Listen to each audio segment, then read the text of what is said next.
नीलाम्बुजश्यामलकोमलाङ्गं सीतासमारोपितवामभागं पाणौ महासायिकचारुचापं नमामि रामं रघुवंशनाथम।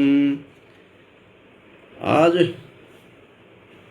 वाल्मीकि रामायण के अरण्य कांड की कुछ एक प्रसंग को लेकर के प्रस्तुत हूँ आप लोगों के समक्ष, जिसमें वाल्मीकि रामायण के अरण्य कांड का दूसरा तीसरा जो सर्ग है, वो सीता जब राम और लक्ष्मण के साथ वन जा रही थी उस समय क्या क्या घटनाएं हुई, कितना विकराल वहाँ का माहौल था, किस तरह से विकराल स्थिति थी, भयंकर स्थिति में किस प्रकार से जगत जननी जानकी वहाँ रही, यह देख करके हृदय विदीर्ण होने लगता है।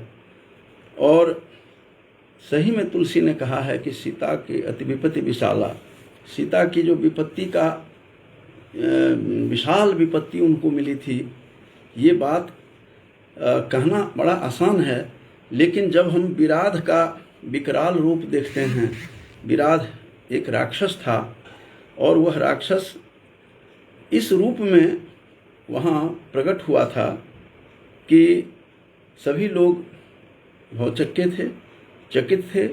जब राम लक्ष्मण और जगत नंदिन, जगत की माता, जगन माता, जगत जननी जानकी जब वहाँ से तीनों इकट्ठे निकल रहे थे तो भगवान राम और जानकी ने एक भयानक नरभक्षी राक्षस को देखा और वहाँ का माहौल किस तरह से था, वहाँ की स्थिति कैसी थी, उस जंगल में उस अरण्य भाग में, जब कांड ही का नाम ही अरण्य भाग है, तो वन के जो मध्य भाग में सारे उजाड़ जैसा लग रहा था, वैसे चारों तरफ फूल खिले हुए थे, लगता था किसी ने, उपद्रवियों ने उसको उखाड़ दिया है। और साथ में झिंगुर की आवाज़ आ रही थी, बड़ा भयानक स्थिति थी वहाँ पर। उसी बीच एक भयंकर नरभक्षी राक्षस को देखा, राम और सिया ने देखा, दोनों ने, और वह मृगचर्म धारण करके, वह राक्षस था, मृगचर्म धारण करके यमराज के समान मुंह बाए हुए वहाँ बैठा था।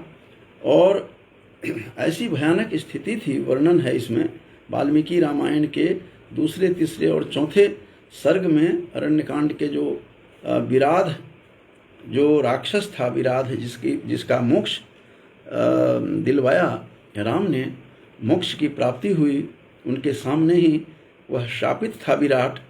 और जब भी कोई व्यक्ति, इसका मुख्य उद्देश्य यहाँ बोलने का अभिप्राय मेरा यही है कि जो व्यक्ति अपने मार्ग से च्युत हो जाता है, मार्ग से विच्युत होता है, अपने सन्मार्ग को छोड़ देता है, दुराचार में पड़ता है, अनाचार में पड़ करके और कामासक्त होता है, उसे ये जो शाप दिया गया है इसमें, उसी शाप का परिणाम विराध जो था, बहुत बड़ा राक्षस के रूप में हमारे सामने इस वाल्मीकि रामायण में देखने को मिलता है। वह जो विराध था वो मूल रूप से राक्षस नहीं था, वह एक गंधर्व था। और आगे पूरा परिचय देता हुआ दिखाई देगा कि वह मैं कौन सा गंधर्व हूँ, किसका मैं बेटा हूँ, और किस प्रकार से मैंने अपने काम में कोताही की। काम से जब कोई मुंह मोड़ने लगता है, जब अपने लक्ष्य से जब हटता है, तो उस व्यक्ति का पतन शीघ्र होता है। इसकी विराध के माध्यम से बहुत सारी घटनाएं, बहुत सारा संदेश वाल्मीकि ने दिया है कि किस प्रकार से विराध को राक्षस के रूप में देखा, शापित विराध को। शाप क्यों पड़ा मैं बताता हूँ इसके बाद। ये प्रसंग जो है यहाँ पर विराध का, बहुत ही भयानक स्थिति में सीता ने उस राक्षस का सामना किया, और दिल दहलाने वाला यह दृश्य है। यह इतना बड़ा भयानक दृश्य था कि उसे देखकर लोग डर करके भागने की बात तो दूर रही, वहाँ बेहोश होकर के मूर्छित हो सकता था। ऐसी स्थिति का वर्णन वाल्मीकि ने विराध नाम के राक्षस का वर्णन किया है। और दंडक वन की ये सारी घटना है। जब राम, लक्ष्मण और सीता तीनों वन में थे, जा रहे थे, उस समय घटना हुई कि कितना बड़ा विशाल पर्वताकार, पर्वत के आकार का एक राक्षस जिसका विराध नाम था, तो विराध नाम का वह राक्षस भयानक रूप लिया हुआ था और उसके और मुंह वाई खड़ा था जैसे कोई यमराज किसी को निगल जाने के लिए, समाप्त कर देने के लिए खड़ा हो, ऐसा रूप उसका था। पर्वत के आकार का था। मृग चर्म धारण किया हुआ था, जैसे कोई सन्यासी धारण करता है, ऐसे ही मृग चर्म धारण किया हुआ था। और उसके साथ एक त्रिशूल भी था उस राक्षस विराध के पास। उस त्रिशूल में उसने एक ही उस जो त्रिशूल उसके पास था, उस त्रिशूल में उस लोहे वाले त्रिशूल में 3 सिंह, 4 बाघ, 2 भेड़िए और 10 हिरन और 1 हाथी के सिर को उसमें लगा करके, और वो चल रहा था। पर्वत के आकार का राक्षस था। और उसका स्वरूप इसमें बताया गया है कि एक ही त्रिशूल में, लोहे के त्रिशूल में 3 वहाँ पर सिंह, 4 बाघ, 2 भेड़ियों को और 1 हिरन के साथ 1 हाथी के मस्तक को उसमें मिध रखा था। और वहाँ पर भयानक रूप में वहाँ खड़ा दिखाई दिया, जो देख करके सीता प्रकंपित होने लगती है। और देखते देखते ही उसने, और विभत्स रस उत्पन्न करने वाला उसका स्वरूप था, जो नहीं बता रहा हूँ। उसके चारों तरफ खून से लथपथ था, चर्बियों से। तो इस प्रकार से विभत्स रस को उत्पन्न करने वाला और भयानक रस इकट्ठे, जैसे मनुष्य रूप के कोई रूप धारण कर लिया हो शरीर, वह विराध के रूप में दिखाई दिया, काल रूप में दिखाई दिया, पर्वताकार था। और किस प्रकार से सीता ने यातनाएं सही उस जंगल में, उस वन में, कहना बड़ा आसान है कि किस प्रकार से उसने यातनाएं झेली होगी। ये उसका वर्णन है कि एक और वह मिथिलेश कुमारी को देखते देखते वहाँ पर उसने अपने अंक में ले लिया सीता को। इतना विशाल था कि उसने अपने अंक में ले लिया और पृथ्वी प्रकंपित हो रही थी। और सीता चित्कार देने लगी, उसको देख करके चिल्लाने लगती हैं। और जैसे कोई काल प्रजा की ओर भागता है, उसी तरह से राम, सिया और लक्ष्मण की तरफ वो भागते हुए सीता को एकदम से दोनों पर प्रहार करके और सीता को अपने गोद में, अपने अंक में रख लेता है। वह विशाल भयानक पर्वता आकार का वह विराध नाम का जो वह राक्षस था, उसने विकराल, देखने में बहुत भयंकर, भयभीत करने वाला, उसने सीता को पकड़ करके रख लिया और कहा कि तुम लोग यहाँ से भागो और तुम लोग जाओ, और नहीं तो तुम दोनों का मैं खून पी जाऊँगा और सीता के साथ मैं अपना विवाह करूँगा। सीता को उसने अपहरण किया है। सीता का अपहरण, अपमान एक बार नहीं किया गया है इस रामायण के अनुसार। तो रावण तो उठा करके ले जाता है, उससे पहले विराध की भी यही स्थिति थी। विराध अपने अंक में उसको उठा करके रखता है। उस विकराल शरीर वाले उस विराध ने इतना बड़ा अपराध किया, मिथिलेश कुमारी को पकड़ लिया और अपने अंक में बिठा लिया। और उसने कहा कि तुम इस दंडका वन में घुस आए हो, तुम तीनों, ये किस लिए आए हो, कहाँ से आए हो? तुम्हारी अब तो मृत्यु ही शेष है। तुम लोग जान जोखिम में डाल करके इस जंगल में आए हो। वो विराध राक्षस कह रहा है और जटाधारी तापसी होकर के बात भी बड़ा ज्ञान का कर रहा है। और तुम जटाधारी, दोनों भाई राम लक्ष्मण को कह रहे हैं कि तुम जटाधारी, जटा को धारण करके और तापसी वेश में इस युवती को लेकर के तुम जा रहे हो। तुम तो मुनि समुदायों के लिए एक कलंक हो। ये भी बात बता रहा है कि तुम मुनि समुदायों के लिए कलंक हो। ये राम और लक्ष्मण को, ये वाल्मीकि रामायण के जैसा बताया था कि मैंने सर्ग 2, 3 और 4 की ये कहानी है कि सीता को किस प्रकार से यातनाएं झेलनी पड़ी, किस प्रकार के संकटों का सामना करना पड़ा। तो इस प्रकार से पर्वत के आकार का वह राक्षस, वह विराध नाम का जो राक्षस था, वह विकराल रूप था। और इतना विकराल रूप था कि त्रिशूल में, जैसा कि मैंने बताया था कि 3 सिंह को, 4 बाघ को और भेड़ियों को और हाथी के मस्तक को भी उसमें लगा करके उस त्रिशूल में वो जा रहा था। कैसा विकराल रहा होगा, पर्वत के आकार का था। सीता को देखते देखते अपने अंक में रख लेता है, गोद में रख लेता है। राम को कहते हैं लक्ष्मण को, तुम भागो यहाँ से, तुम नहीं तो तुम्हारा खून में पी जाऊँगा और सीता के साथ मैं अपना विवाह रचाऊँगा। इस प्रकार से वह कलंकित करता हुआ राक्षस, जो वह विराध था, जो शापित था, गंधर्व था पहले, वो शाप बस वो विराध राक्षस हो गया था। तो इस प्रकार से तुम इस दंडकारण्य में किस लिए आए हो, ये पूछता है उसको। और मुनि के भेष में तुम सीता को, एक युवती को लेकर के चल रहे हो। राक्षस होते हुए भी वो इतना उसको ज्ञान था कि मुनि कैसे रहते हैं, संन्यास आश्रम में रहते हैं और ब्रह्मचारी रूप में रहते हैं। इसका अर्थ यह हुआ कि वह बहुत बड़ा ज्ञानी भी था, राक्षस विराध, और सारी बातें कर रहा है कि तुम मुनि के भेष में हो और इस नारी को लेकर के, युवती को लेकर चल रहे हो। और इस बात से तो मुनिजन भी को भी तुम कलंकित करते हो। एक राक्षस के मुंह से इतनी बड़ी बात, विवेकपूर्ण बात कहना और इस प्रकार का आचरण करना, दोनों का विरोधाभास यहाँ पर दिखाई दे रहा है। और इतना भयंकर स्थिति में था, विकराल स्थिति में था, उसने आक्रमण किया उस दोनों भाइयों पर। सीता को अपने अंक में रख लेता है और कहता है तुम भागो, मैं इसको अपनी भार्या बनाऊंगा, अपनी पत्नी बनाऊंगा। इस प्रकार की बातें करता हुआ यहाँ दिखाई दे रहा है यह राक्षस विराध। और उसकी बात सुन करके सीता घबरा जाती है, थरथर कांपने लगती है। और अपने तब राम उस समय विचलित होकर के, राम कहते हैं उस समय विचलित हो जाता है। और राम तब कहते हैं कि आज तो मेरी जो मध्यमा माता है, जो मेरी मझली माँ है, ये कैकेयी को तो आज निश्चित रूप से मुझे लगता है कि कैकेयी जो हैं उनका अभीष्ट पूरा हो गया, उनकी इच्छा पूरी हो गई।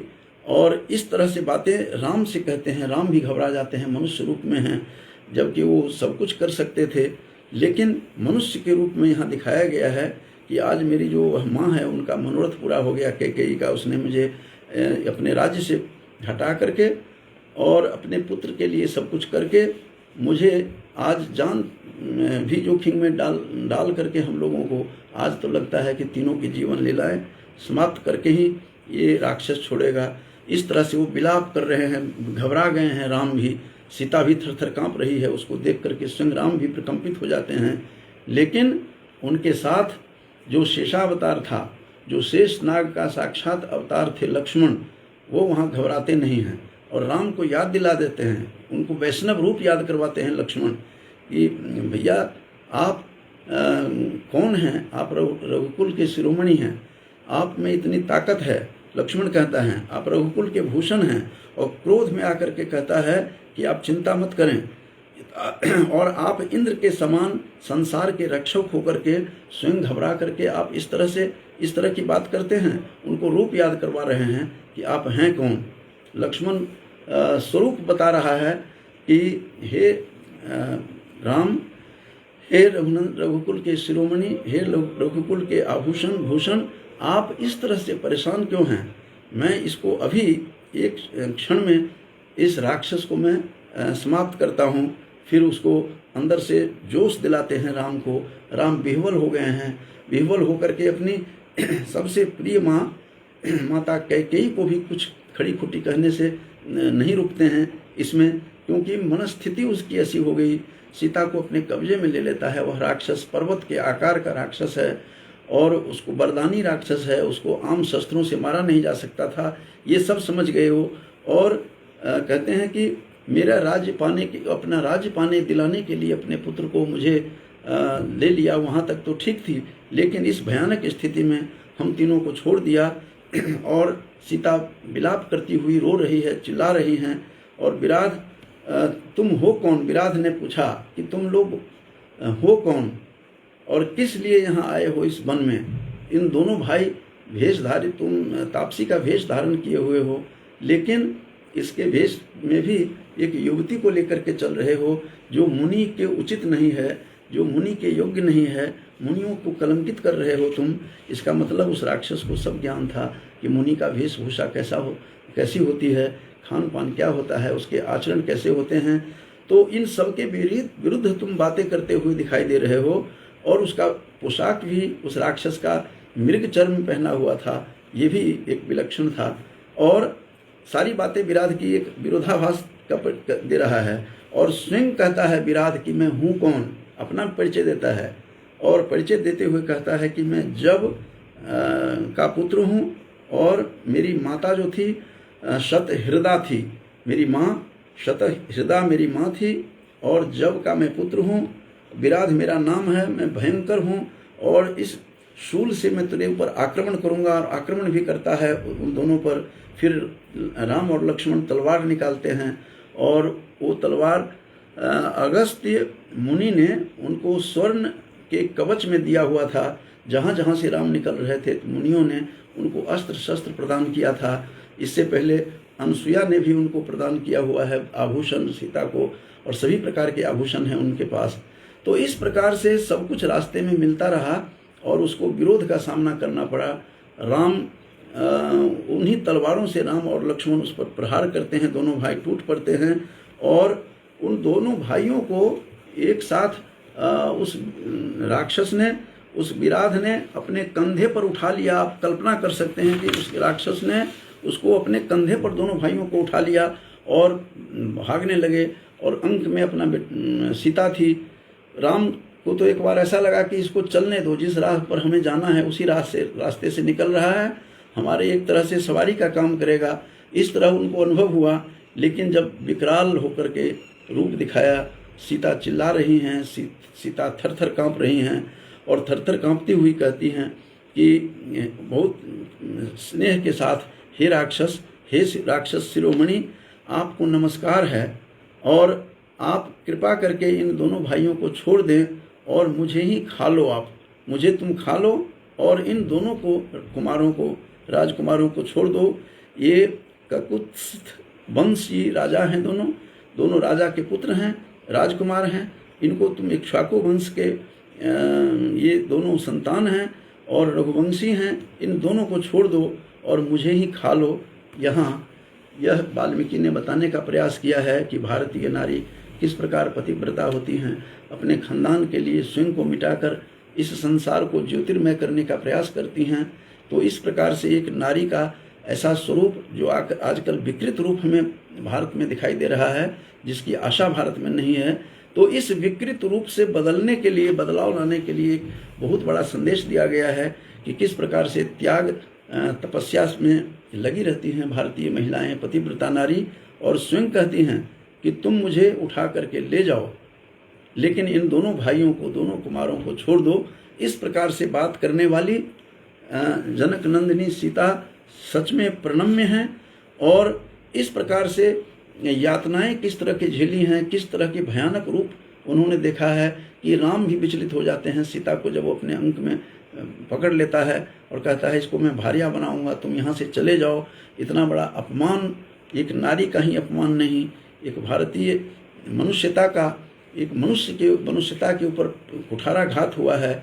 हम लोग चूँकि मनु के संतान हैं और मनु के प्रसूति हैं, तो इस प्रकार से अपने ही ताकत से खुद लड़ने की ताकत होती है। ऐसा कालिदास भी कहते हैं कि जो मनु के संतान होते हैं वो अपनी शक्ति से वो खुद लड़ते हैं, तो अपना रक्षक वो खुद होते हैं। इस प्रकार से सीता उनको स्मरण करवाती है और उस राक्षस से प्रार्थना करती है कि तुम मुझे खा लो और इन दोनों को छोड़ दो। इस प्रकार से अपने पति की रक्षा के लिए कैसे वो आगे आती हैं जगत जननी जानकी, उसका भी यहाँ वर्णन मिलता है। और यह सब सुनकर दोनों भाइयों को बहुत क्रोध आया, सीता को विह्वल देखा और कहा कि तुम मुझे खा लो और इसे छोड़ दो। यह कह करके एक बार तो राम घबराए थे, जैसा कि मैंने बताया था। राम तो घबरा करके भी प्रकंपित हो गए थे, कितना विशाल वह राक्षस रहा होगा। और सीता प्रकंपित हो रही थी और उसकी शक्ल देख करके, उसका रूप देख करके घृणित रूप था, विभत्स रूप था, जो कोई देख नहीं सकता था, घृणा होती थी। और ऐसा विशाल पर्वत के आकार का वह था। एक ही त्रिशूल में कल्पना कर सकते हैं कि जो 3 सिंह को, 4 बाघ को और हिरण को और हाथी के मस्तक को गांथ करके उसी अपने नोक में बिध करके और आगे आगे चल रहा हो, मुंह फैलाए हुए, कितना बड़ा राक्षस रहा होगा।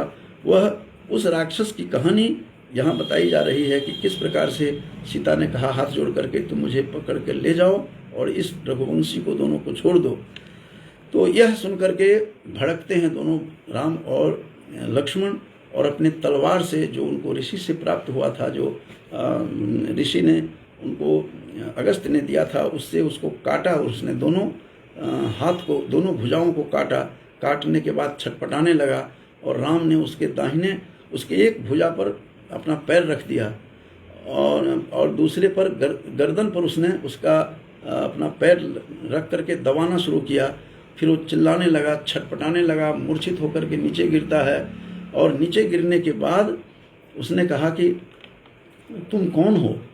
तुम्हारी ताकत तो उसी तरह से है जैसे इंद्र की शक्ति है, उससे भी कहीं अधिक शक्ति तुम्हें दिखाई दे रही है। तो हे कुमार, तुम हो कौन? तुम इस तापसी, हे तपस्वी, तुम हो कौन? तपस्वी वेशधारी तो हो, लेकिन तुम अपना परिचय दो।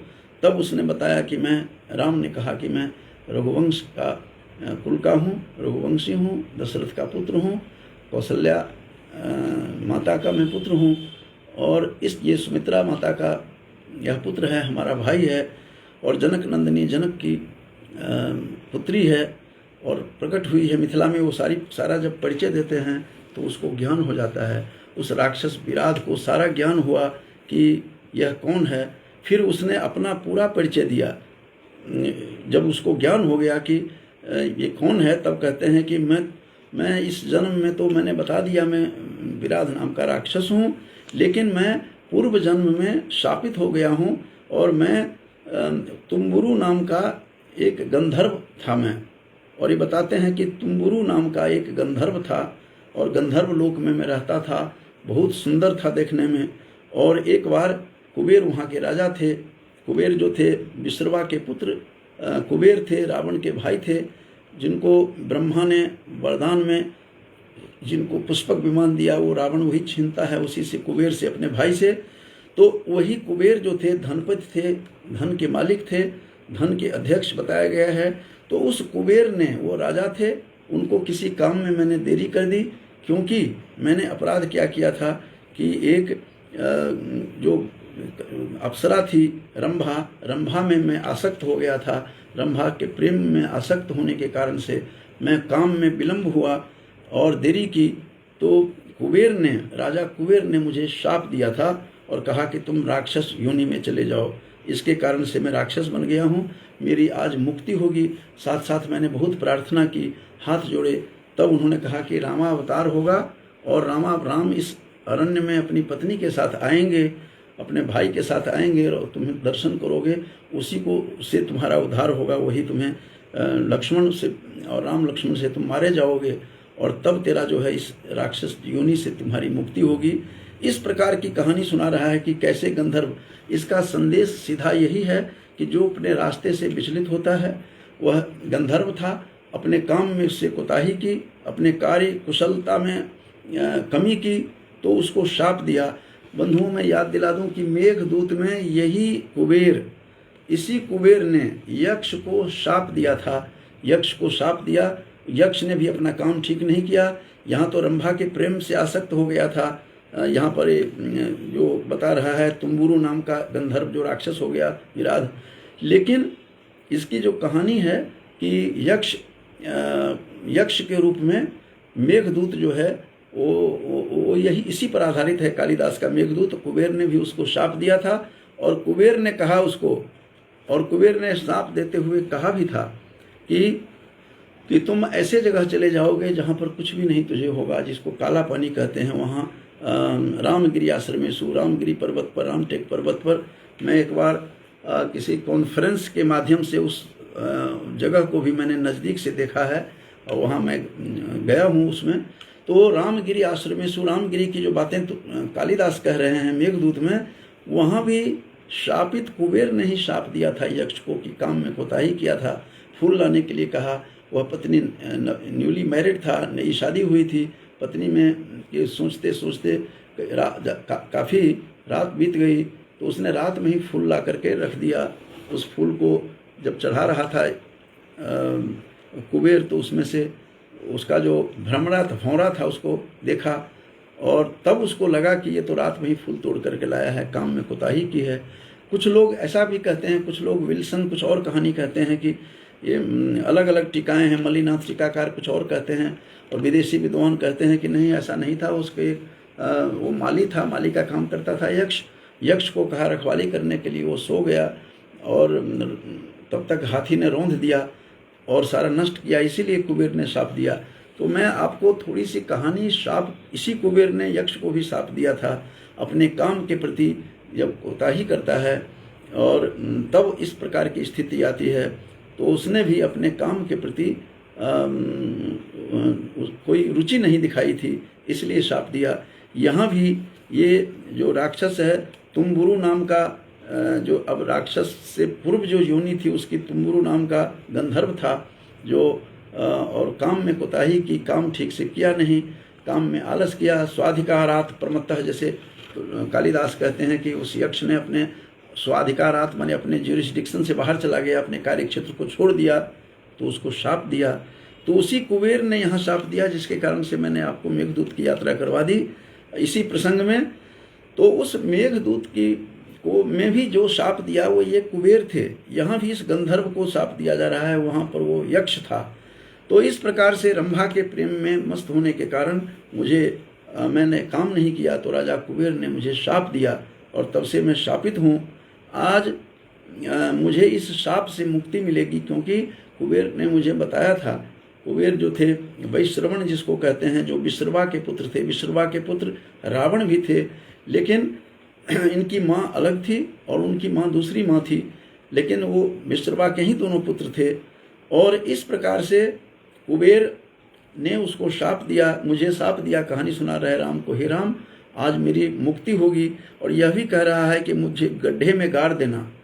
कहा जाता है कि वो वही प्रसंग आया है कि राक्षसों को यदि गड्ढे में गाड़ दिया जाता है तो सनातन लोगों की प्राप्ति होती है, उसको सनातन लोक की प्राप्ति होती है, अच्छे लोक की प्राप्ति होती है। इसलिए मुझे मिट्टी में गाड़ दो। और यह शापित है। राम ने भी लक्ष्मण को कहा कि बहुत बड़ा गड्ढा खोदो, बहुत विशाल गड्ढे में इसको विशाल पर्वताकार इस राक्षस को डाल देंगे, ऊपर से मिट्टी भर करके, और तब इसको जा कर के ये समाप्त होगा, इसकी मृत्यु होगी। चूँकि वरदानी है, ये आसानी से मरने वाला नहीं है, इतना बड़ा वह राक्षस था। तो किस प्रकार से भयानक राक्षस से इनको मुकाबला होता है इन लोगों का, राम और लक्ष्मण का। लेकिन सीता किस तरह से पिस रही हैं, इस घटनाओं का भी वर्णन है इसमें। तो लक्ष्मण ने बहुत बड़ा गड्ढा खोदा, उसमें डाल दिया गया, और यह शस्त्र से अवध्य था, कहा जाता है। शस्त्र से इसको मार नहीं सकते थे, ऐसा विराध का वह रूप था।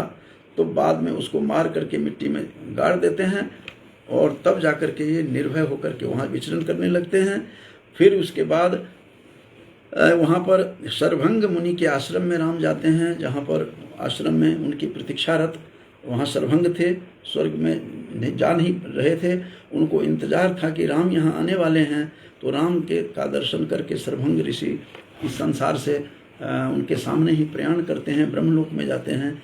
तो ये जो मैंने कथा सुनाई है, यह कथा वाल्मीकि रामायण के दूसरे, तीसरे और चौथा जो उनका सर्ग है अरण्य कांड का। अरण्य का मतलब होता है जंगल। इस कांड में भयानक स्थिति का सामना करना पड़ा सीता को। सीता ने कितना अपमान सहा, और यहाँ तक कि उस राक्षस विराध ने पकड़ करके कहा मैं इसको अपनी भार्या बनाऊंगा।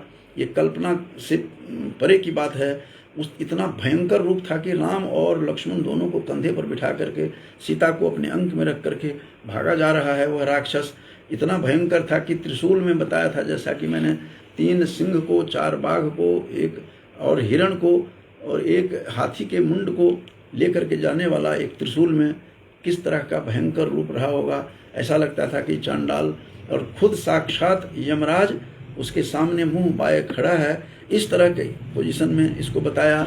लेकिन वह चूँकि पूर्व जन्म में गंधर्व था, तुम्बुरु नाम का गंधर्व होने के कारण से उसको इस बात का ज्ञान था, और पूछ भी रहा है, हे राम तुम दोनों भाई तपस्वी में, राम तुम तपस्वी तो लगते हो, लेकिन साथ साथ इस युवती के साथ जा रहे हो, तुम तो मुनि कुल को कलंक करते हो, मुनि समुदाय को कलंक करते हो। इसको पूरा ज्ञान था। राक्षस योनि में आने पर भी, चूंकि वह गंधर्व योनि से आया था, इसे सब कुछ याद था, मृग चर्म धारण किया हुआ था। किस प्रकार से इस विकराल में इतना भयानक था कि उस भयानक को देखकर दोनों भाइयों को कंधे पर बिठाकर भागा जा रहा है सीता को लेकर।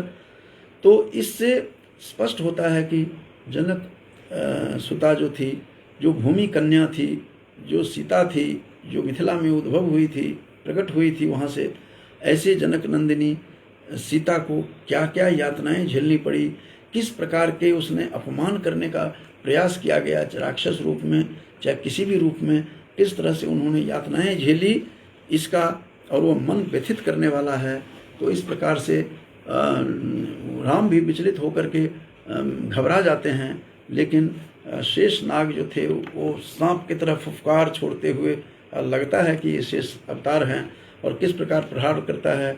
और कहते भी हैं, अपने भाई को फिर जोश दिलाते हैं, जो ठंडा पड़ चुके थे, जो डर चुके थे उस राक्षस से।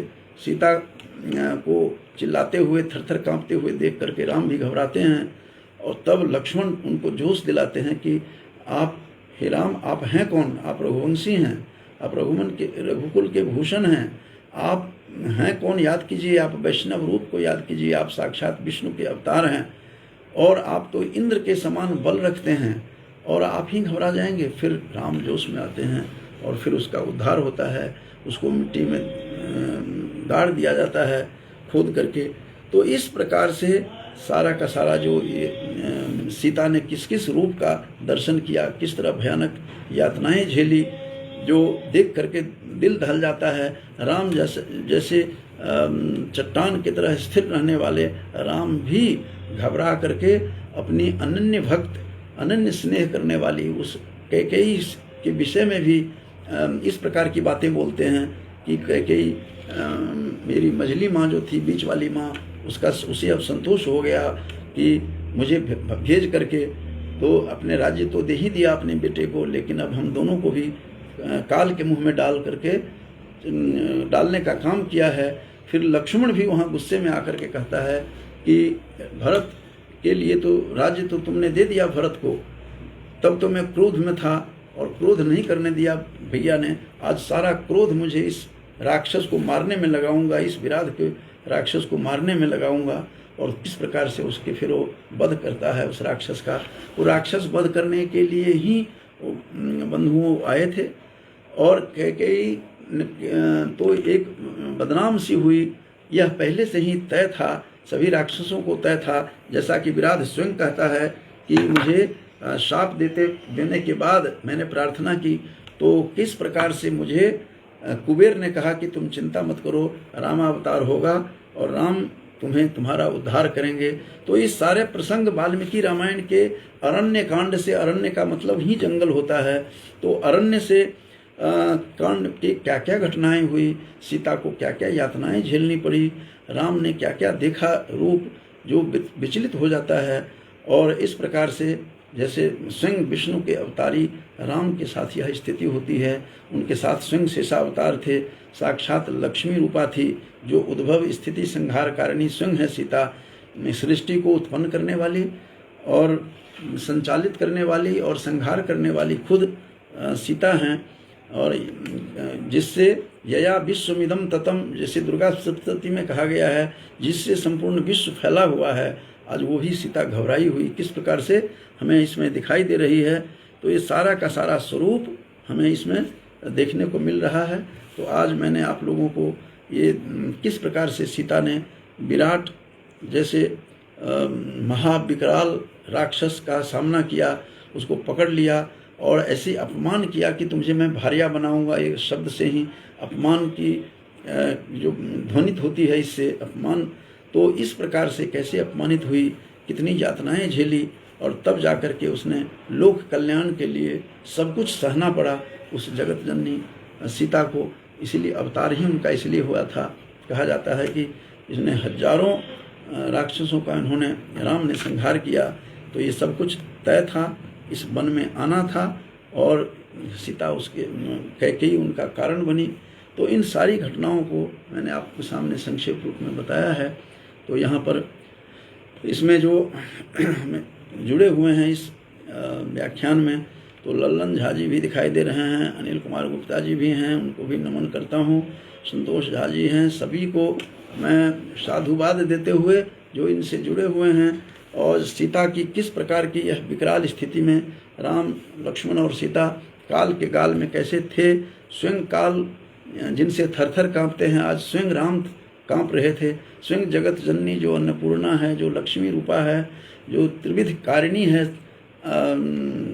सृष्टि सर्ग और उसके जो प्रतिपालन कर्त्री भी हैं, संहार कारिणी सीता, जिसको तुलसी ने 5वें ही श्लोक में प्रथम कांड में ही कहा है, बाल कांड में, कि उद्भव स्थिति संहार कारिणीम क्लेशहारिणीम सर्वश्रेयस्करीम सीताम न तो हम राम वल्लभाम। जिस राम वल्लभा को तुलसी नमन कर रहे हैं, ऐसी सीता भी कैसे थरथर कांप रही हैं। राम स्वयं घबरा जाते हैं और हथियार डालने की स्थिति में हैं। वो तो लक्ष्मण ही शेषावतार थे, वो किस प्रकार से उनको फिर कंट्रोल करते हैं और इस प्रकार से फिर उस राक्षस का, उस विराध का वध होता है। और राष्ट्र का कल्याण है इसमें निहित था, इसमें लोक कल्याण निहित था। तो किस प्रकार से जगत जननी सीता ने इस प्रकार की स्थिति देखी, कई संदेश हैं इसमें। और किस प्रकार से वह विराध पहले तुम्बुरु नाम का एक गंधर्व था, रंभा से प्यार करने लगा, अपने काम को में ध्यान नहीं दिया, काम से दूर भागा, जिसके कारण वह शापित होता है। और शापित होकर के और फिर राम से ही उसका उद्धार होता है। उद्धार करने वाले स्वयं कुछ देर के लिए घबरा गए थे। तो ये कहानी कुछ थी इसमें जो मैंने बताई आपको। कल और कुछ वाल्मीकि रामायण से ही कुछ अंश लेकर के किसी और विषय पर मैं आप लोगों के समक्ष रूबरू होऊंगा। तब तक के लिए जो जुड़े हुए हैं सभी बंधुओं को बहुत बहुत नमन करते हुए अपनी वाणी को विराम देता हूँ।